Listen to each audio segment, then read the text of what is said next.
데살로니가 전서. 이 책은 바울의 서신 중 가장 먼저 기록된 서신으로 추정되며 배경 이야기는 사도행전에서 찾아볼 수 있습니다. 고대 그리스 도시인 데살로니가는 바울과 그의 동역자 실라가 방문했던 곳인데요. 그들이 그곳에서 예수님에 대한 복음을 전한 지 단 한 달 만에 많은 유대인과 그리스인들이 예수님께 충성을 바치게 됩니다.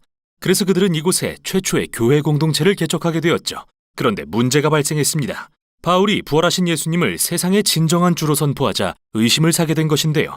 데살로니가 그리스도인들은 예수님이라는 다른 왕의 존재를 선언함으로써 결국 로마 황제 시저를 거역했다는 혐의를 받게 되었습니다. 이로 인해 박해가 너무 심해지자 바울과 실라는 급기야 그 도시로부터 피신할 수밖에 없었습니다. 그곳의 교인들을 너무도 사랑했던 이들에게는 고통스러운 일이었죠. 그래서 바울은 디모데로부터 데살로니가 교인들이 무사한 것은 물론이고 이처럼 극심한 박해 속에서도 잘 성장하고 있다는 보고를 듣고 나서 그들과 다시 연락을 취하려는 목적으로 이 서신을 쓰게 되었습니다. 그는 이 서신을 두 개의 주요 부분으로 구성했는데요. 전반부에서는 예수님에 대한 그들의 신실함을 칭찬하고 후반부에서는 예수님을 따르는 자들로서 계속 성장하기를 도전합니다. 그리고 이 두 부분은 세 개의 기도로 둘러싸여 있는데 서신의 도입부는 감사의 기도로 시작됩니다. 그리고 두 부분은 하나의 기도를 통해 연결되고 종결부의 마지막 기도로 서신 전체가 마무리됩니다. 참 아름다운 구성이죠.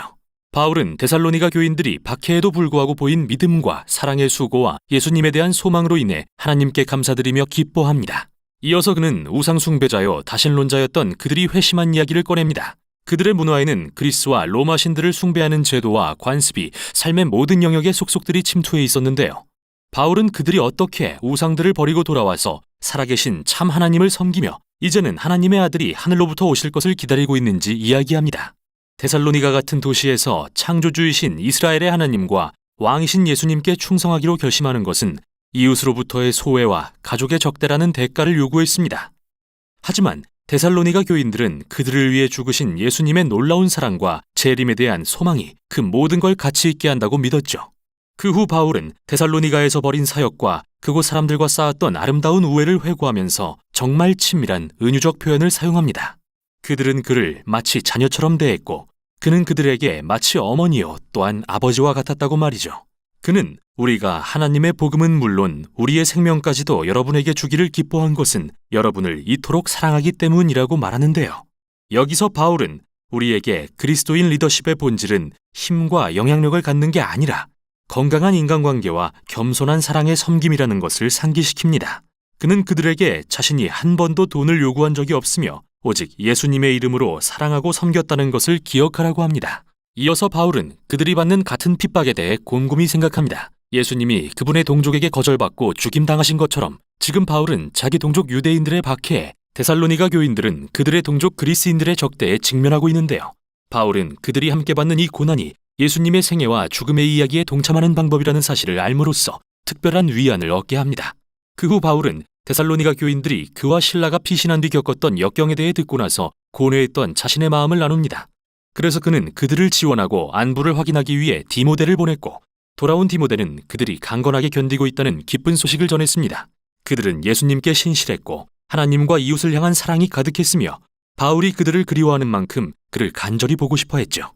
이에 바울은 그들의 인내를 위한 기도로 전반부를 마무리합니다. 이 기도의 멋진 점은 그가 후반부에서 언급할 주제들이 미리 소개된다는 건데요. 그는 하나님께서 그들의 사랑을 풍성하게 하시고 거룩함에 흠이 없게 마음을 굳세게 하시며 왕이신 예수님의 재림에 소망을 두게 해주시기를 기도합니다.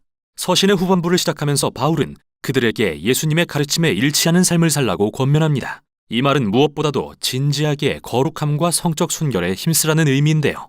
주위의 문란하고 성적으로 유해한 문화와는 달리 그들은 예수님의 가르침을 따라서 서로에게 헌신하는 결혼이라는 언약 관계의 안식처에서 성의 아름다움과 능력을 경험해야 합니다.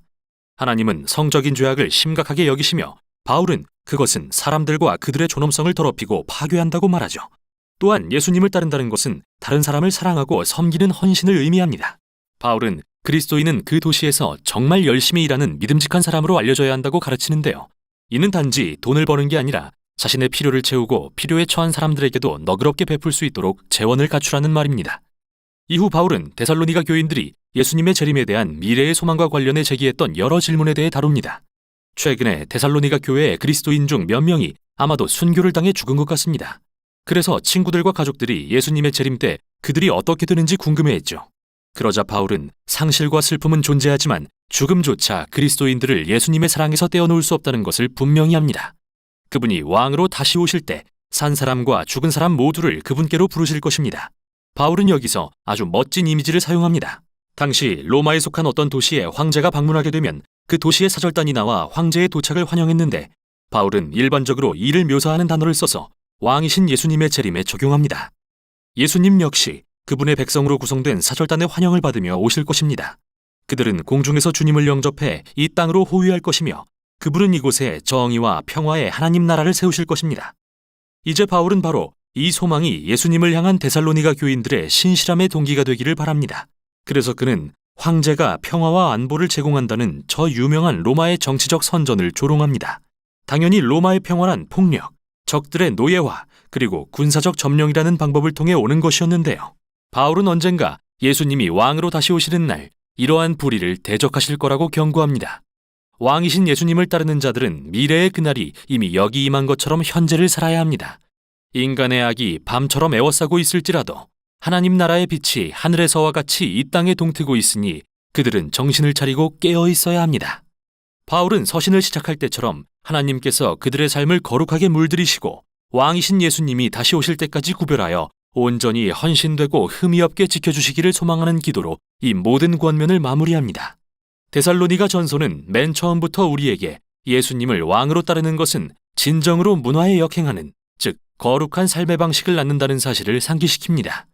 이는 때때로 사람들의 의심과 이웃과의 갈등을 야기할 것입니다. 그러나 예수님을 따르는 자들은 그러한 적대에 언제나 사랑으로 반응하고 반대에도 은혜와 너그러움으로 맞서야 합니다. 그리고 이러한 삶의 방식의 원동력은 바로 죽음에서 부활하심으로 이미 시작된 예수님의 나라가 장차 오실 거라는 소망입니다. 거룩함, 사랑, 그리고 미래의 소망. 이게 바로 데살로니가 전서가 전하는 내용입니다.